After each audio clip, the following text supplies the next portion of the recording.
Today I have Ubiquity's smallest yet most affordable switch with Etherlighting. It's the UniFi Pro Max 16 and it starts at $279. And with that, you can leave it on your desk, you can wall mount it, and for about $50 more, you can also rack mount this thing. We'll do a in-depth unboxing of the switch itself. This is the non-PoE version, and we also have the rack mounting kit and a pack of UniFi's Etherlighting patch cables.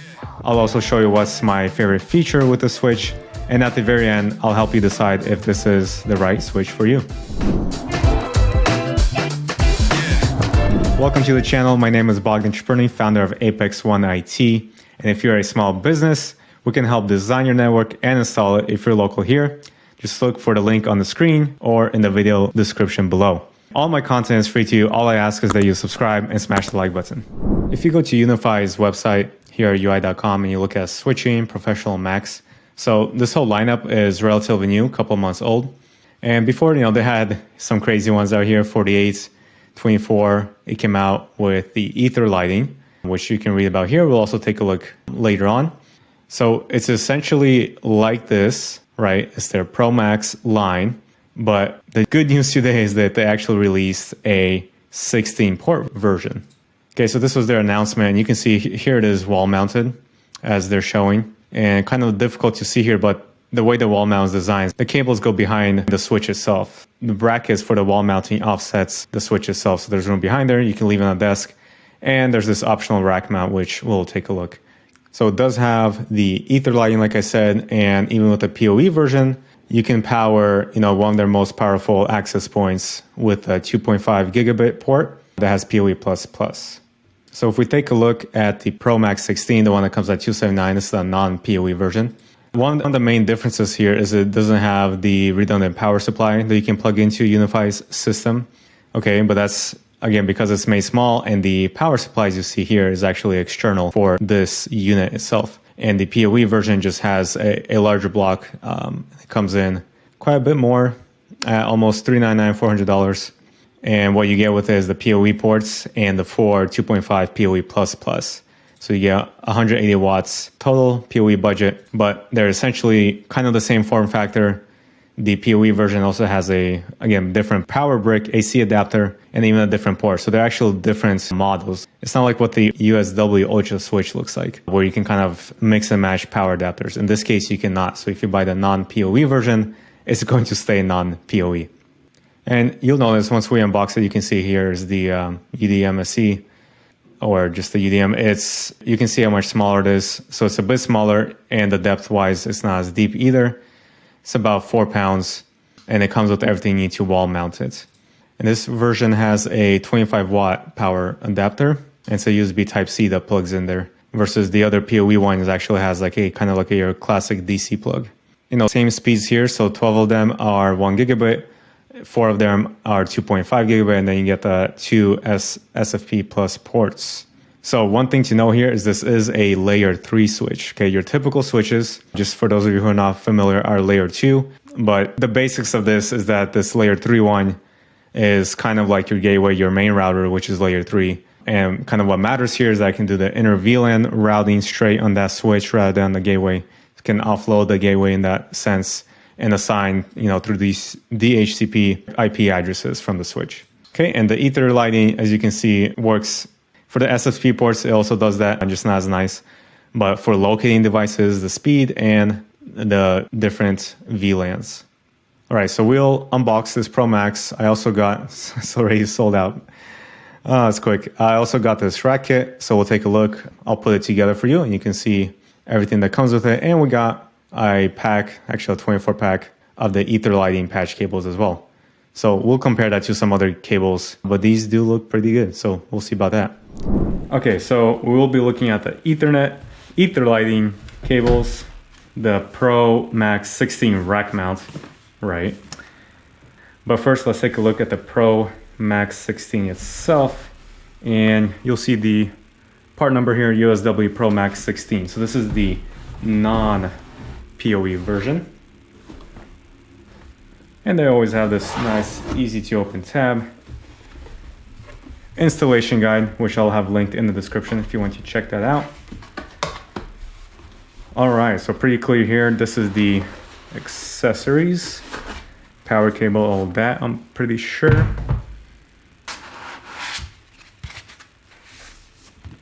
And the wall mounting template, the little level.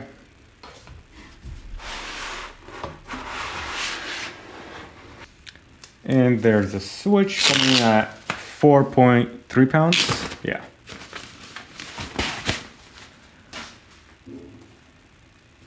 Okay, so it's nice. I mean, it's obviously, you can tell, a smaller size than your standard UniFi switch, right? It's not full size rack length here, or width. It is 1U height, or 1.7 inches, and 12.8 inches across, and the depth is 6.3 inches. But of course, when we add the rack mount accessory, it'll actually expand it. But as a desk mount and for the wall, it's nice to have a smaller switch. And of course, the first thing that stands out here, as with all the Pro Max switches, is they're all aligned here rather than, you know, 2 rows on top of each other. We'll of course take this off. That's our 1.3-inch screen with a R as well. We have our 16 RJ45 ports and 12, so from here down are 1 gigabit, and then these last 4 are 2.5.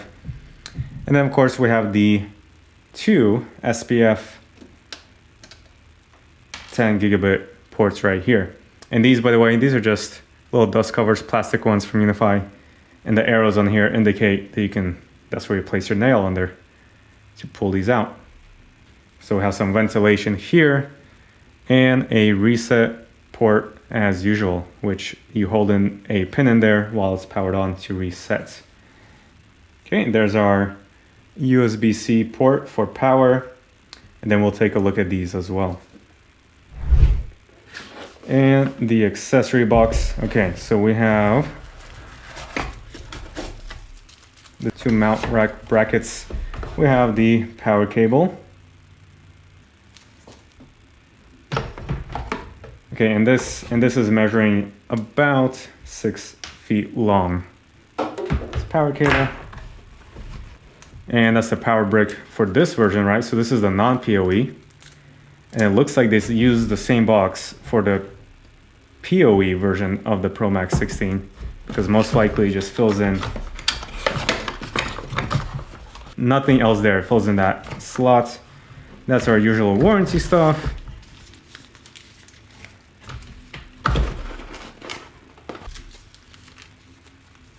Okay, so here we have our little UniFi guitar pick.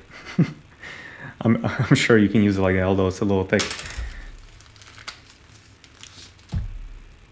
And some sticky pads that you can just place on the bottom if you are going to mount this on your desk, right? So like nice soft touch rubber.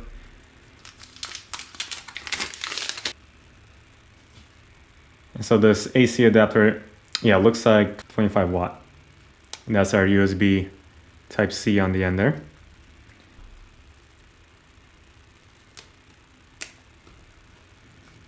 And I would say this cable length is most likely like under 4 feet. Okay, so these here are for mounting straight to the wall, essentially. And same with this hardware, right? So we have 4 drywall anchors. Of course, you don't need to use them if you're going straight into studs. All right, so to mount this on the wall, what you would need here, well, obviously the template, and it's nice that it's actually a full-size template. And the way they have it actually in the installation manual is this side would face the wall. And you would think, you know, you're used to maybe seeing these for the rack and you're thinking these go on the outside, but actually no, you'll notice they go on the inside. So first thing is you'll grab this little UniFi guitar pick, that's what I'll call it. Wow, that shot across the room, okay. And this next one. So these are the little caps that are there, and they definitely feel plastic, yeah, for sure. They're painted to match this aluminum, which is cool. So you get these 90-degree brackets, and using the template, you'll mark it out where they go. So the screws go on the inside, right? And if you're using drywall, it goes like that. Obviously, these three here, both of them. Okay, so you'll first mount both of these brackets. It'll be something like, let's say this is your wall actually. These go right here. So these will be like here on your wall. Then you'll actually slide this on like so, right? These go right in here.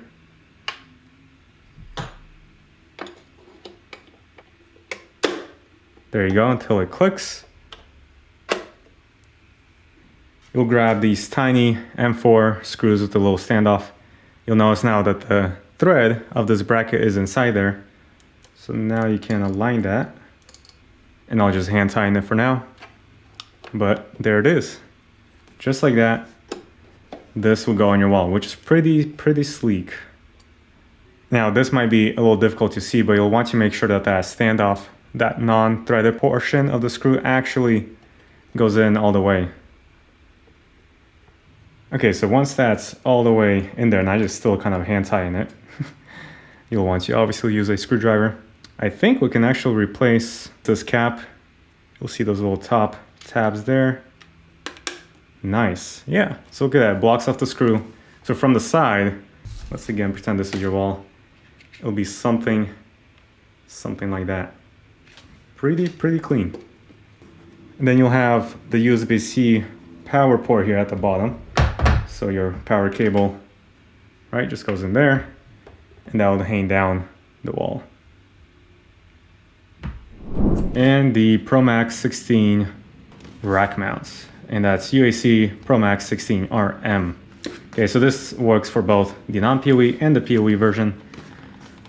We have this same tab, installation guide to scan.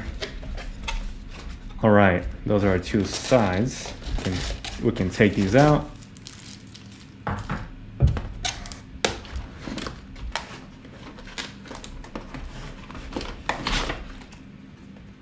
Now you can see already this looks big. This is for the top cover. Our hardware. And this metal bracket itself seems pretty light. Nice, you can tell already this is designed for that AC adapter for the non-PoE, and then the large one for the PoE will go here. Cool, and it has a little locking mechanism here. Right, when you push that, it unlocks, and I'll show you that later. Okay, so this is the front-facing bracket, rack mounting bracket. And it can be on either side, so either the right side or the left side. But most likely, and you'll see why, you'll be mounting this on the right side of the switch.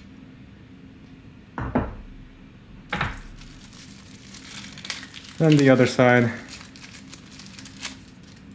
And you'll notice it has this little cutout to fit right inside that switch. Okay, and then this is the rest of the hardware, and look at that, it's actually missing. Usually they have a little perforation here to make it easy to open, and it just doesn't have it. You can separate them, but probably first batch kind of issues, but most likely you'll have one with a perforation.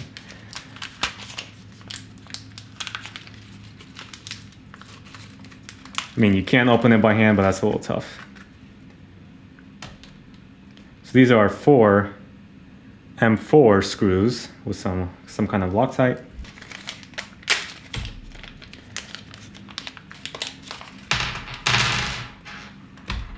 And the number 1032s for mounting to the rack.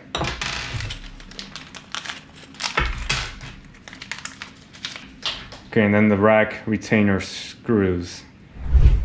Okay, so I already popped this off, but of course, again, if you didn't, you would just use the little UniFi guitar pick. So we have the rack mount bracket. It's kind of interesting. It looks like there's some kind of welding here for this plate, but it lines up, there we go, nicely in there. Let's just pop those M4 countersunk screws in. And once you got started,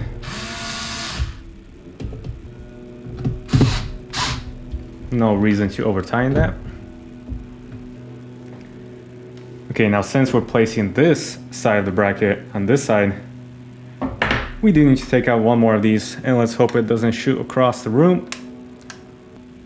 Now I should point out that since these caps are plastic, and you might reuse it, probably don't want to stick something, not bad, and that shot straight into the ceiling. You probably don't want to use like a flathead screwdriver here, but the UniFi guitar pick. All right.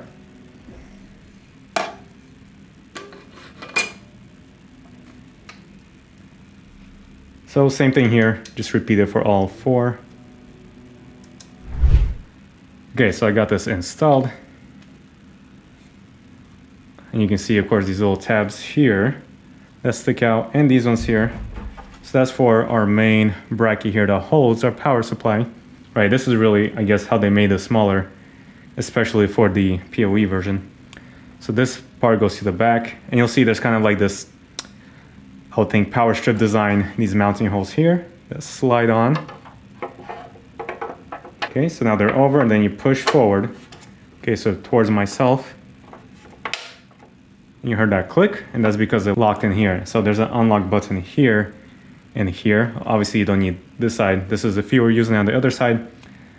But to remove this, you push down the lock, and now it pulls back and then off.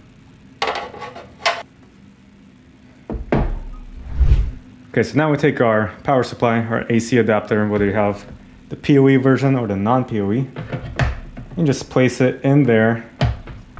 Wow, this is even designed just right to actually hold this cable in there. It's not just laying in there, it's actually held by friction. All right, so you just loop this around. I guess that's kind of like 2.5 loops, because it needs to come back out here and plug in. That looks about perfect. So it comes out, plugs in. Yeah, look at that.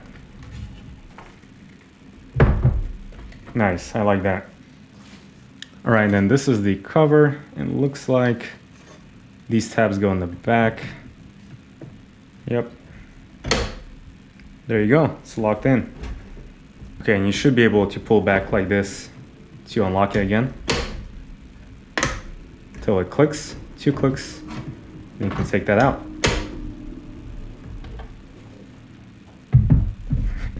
Nice, look, and even that alignment's pretty good. So this is where you grab the actual power cable, plug it into the back, and we'll plug this into the wall.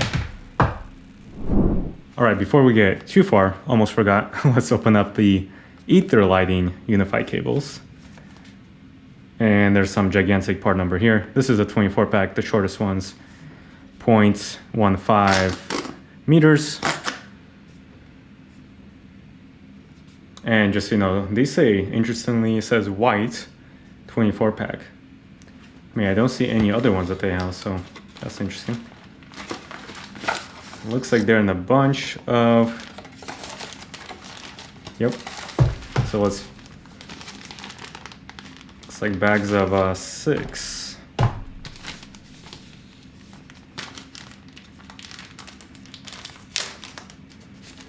Let's take one out. So to compare it to the UniFi's shortest cable, you notice it's almost like they're just measuring this cable piece. But the UniFi patch cable here, the original one, you see the blue is much longer and stiff. This guy just plays around any way it needs to go. I mean, honestly, I like the feel of these, and these make very good size for coming off of a switch, for example, to a patch panel. Just for a visual comparison, this is that maybe typical monoprice one you would buy, and the UniFi original patch cable, I would call, and then the Etherlighting ones. So you can see that translucent, very translucent boot on the RJ45, and I just do like how flexible it is. So maybe one thing to know is that these are about twice as expensive as this one. So the regular UniFi patch cable, single one's $2. This one's $4. If you buy the 24 pack, it comes out to like $3.55 a piece. Okay, so that's what you're paying for this short one. All right, there we go. There's our light show. So you can kind of see even now how they're lighting up. So I have the monoprice on the left, the UniFi patch cable in the middle there, and the Etherlighting UniFi patch cables, the 4. Those monoprice ones are not bad as well. But in any case, also just to show you real quick, see this is maybe a typical arrangement that someone might do with the Pro Max 16 with the rack mount kit. Because now, as you can imagine, let's say I'm not using this UDMSC right now, it's not actually powering on, but you can have your SPF running here between the two units, no problem. Kind of cuts across a little bit, which is not great. But then all these 16 ports don't interfere with the other ones down here. So maybe you have like 4 things running off of PoE+, PoE, off of the UDMSC, and you can easily go up to the patch panel if I had one up here. Let me just show you that, for example, right? You could have had, say I have a cable here, and then nice clean run to the patch panel on top. Doesn't have to cut across. You don't have to get like longer, shorter patch cables. It reaches across, doesn't interfere with these ones. All of these would just go straight to the top, to the patch panel. So that's kind of nice. That's why I set up the rack with the long part on the right side. And this setup right here is exactly one that I'm actually running for a client, and I'll later rack mount this. And I'll have a video on this one so you can see in the future in the description. But that's exactly it. They don't need, they need 2 PoE ports, and that's absolutely it, maybe 3. So that's why it's the UDM SE, and that's why this one's not a PoE switch. So this one's actually perfect for that case. They have a patch panel already. So all of these would just go straight into that patch panel, very clean install. You don't need to get a PoE switch if you don't need it, and the UDM SE already has the PoE that you need. Yeah, so you can see, the ports, when this is booting up, you can actually, you get their cool little light show here. But all the ones in the middle are the Ethernet lighting patch cables. Then you have the 2 UniFi white boot ones and the monoprice. And you can see the monoprice one actually lights up pretty well. Although, it's a little bit weird that it has this blue purplish hue to it by default. So I like these Ethernet lighting cables, not just because they light up the best here, but really actually just the feel of it. It's very premium, easy, and they're like just the perfect size for a patch panel. So you see we have this breathing kind of light on this port 15 going to a Flex Mini actually. And all the rest of these are actually not plugged in, and even the one that's empty. So when it's set up like that, there's actually no lights indicating anything, which makes sense, right? You don't have anything there, so that's how it is, but just something to keep in mind. You can't just light up a specific RJ45 port. And this 1.3 inch display is actually a touchscreen. So the top left, you can just tap on that. That shows you all your ports. So you can look at your SFP or Ethernet ports, right? It shows me what's connected. So I do have something there in that 13 through 16. So you can tap on that. You can get some information on it. So let's look at 15. 16, right? You can swipe around like this as you need to. You can go back, swiping from the top to the bottom, and from the bottom up gets you kind of to the home screen here. And you can see some stats here. This was just booted up, so some info there. Then information on your, this is the IP address of this guy. And again, your ports that you can look at, uptime, what version you're running, things like that. And then settings, so that's the brightness of the display. You can adjust straight on here. By default, it's like 80%. Just keep it there. You can change the background color if you want to. Restart the device straight from here. So that's pretty cool. All right, so once you have this plugged in, connected to your router, you can go ahead and set this up, or your UniFi gateway. And as you know, you either open up the UniFi app on your phone or go to unifi.ui.com, and then you'll just click adopt. So I have adopted it here. Here's our USW Pro Max 16. So let's take a look here. Okay, so it gives us a quick overview of what we have plugged in. I just have my Mac here and some other useful info, your parent device and the port manager here. We'll go in there a bit later. There's probably no insights much here. And let's go settings. Okay, so this is, right, the fun stuff here, Etherlighting. So by default, and I changed some colors here. So your fast Ethernet gigabit, 2.5, and your 10 gigabit. So you can change the color of each one of these, and I went ahead and put 10 on red. I think it was also white. And white, you just click. I don't know if you noticed that right there, and that's white. So I thought it could be red. Right, so you can adjust the brightness of the actual, if it's gonna let me do that here, of the ether lighting, okay, not the display on it. And breathe-in mode is just that kind of pulsing light that it has, which that's fine. So one thing you'll notice is that, yeah, you can only reduce this down to 1%, not 0. But that's fine because this is really controlled by your night mode. Okay, so I just set this to 4 p.m. just to test it out. But, you know, ideally, if you really need it off, it'll turn everything off, the screen that you have and the ether lighting off during your night mode. So you can set that up if you don't need the lights, you know, if this is in your room or something.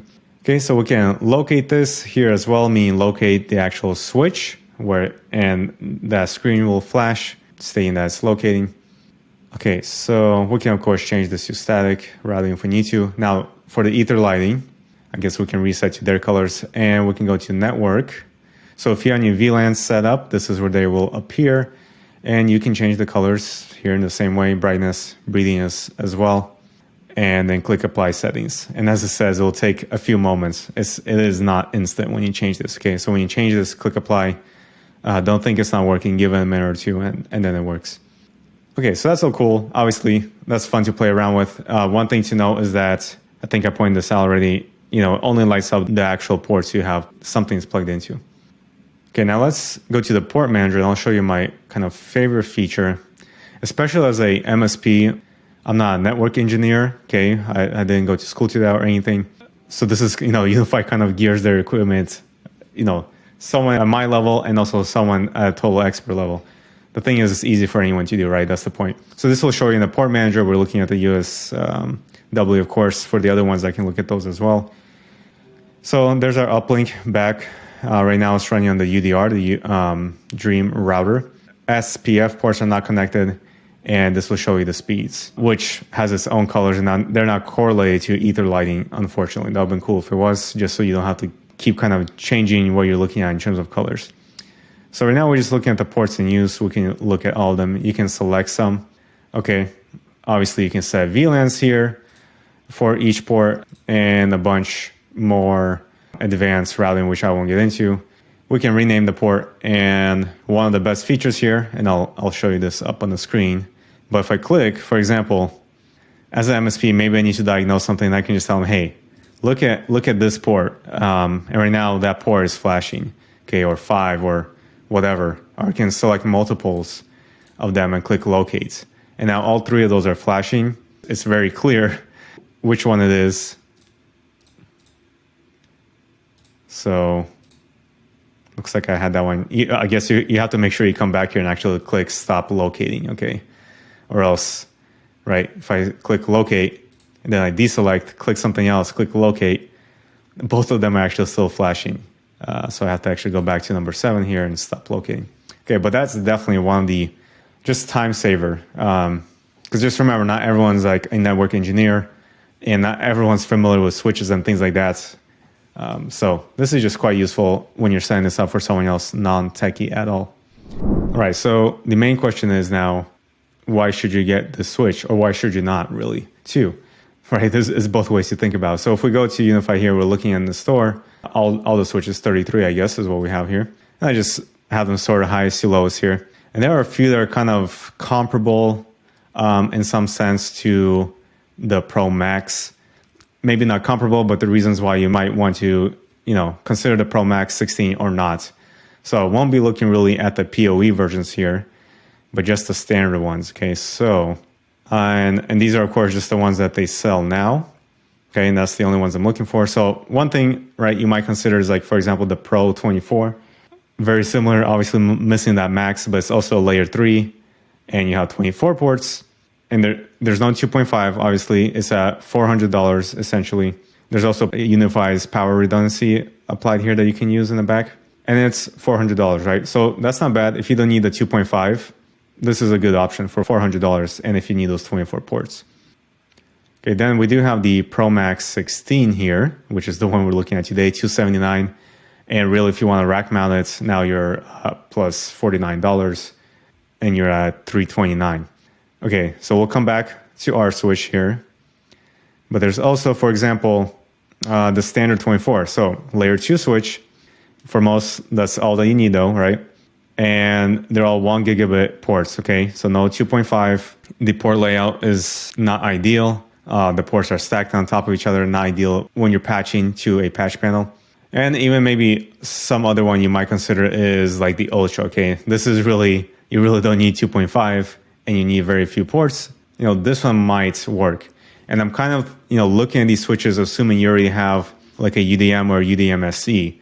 Especially if you have UDM-SE, you might be already covered on your PoE ports, right? It has 8 PoE ports, 2 of them are PoE+.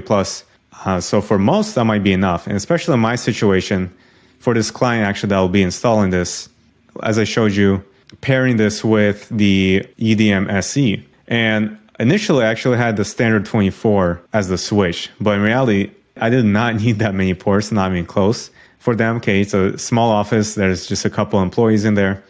And 24 was just too much. I wish there was a standard 16. I probably would have went with that. But then right before I made this video, this Pro Max 16 came out.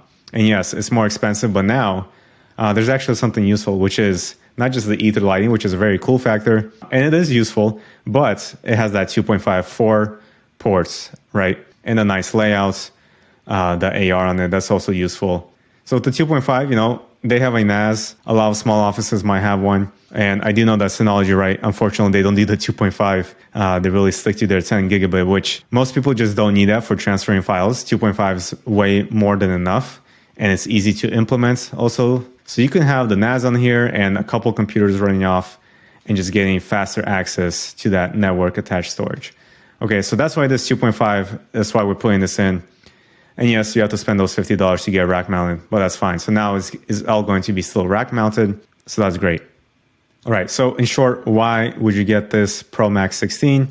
Kind of comes down to 3 reasons. You don't need the 10 gigabit for other devices, and you don't need 24 ports. The 16 has you covered. And also you don't need PoE, at least for this non-PoE version, right? You're covered with PoE somewhere else, like the UDM-SE. And that's exactly what I'm doing with this one. Hit the like button and subscribe if you learned something new, if this was helpful to you. If you know now if you're going to pick up the Pro Max 16 or not. And let me know in the comment section below. If you have any questions or comments, also post that down below. Try my best to answer your questions, or someone else might answer your question as well. And if you have a more technical, much more involved question, just contact me using the links in the video description. And everything I use for the setup and for the unboxing today, all the patch cables, I'll have it linked in the video description. Thanks for watching. Take care.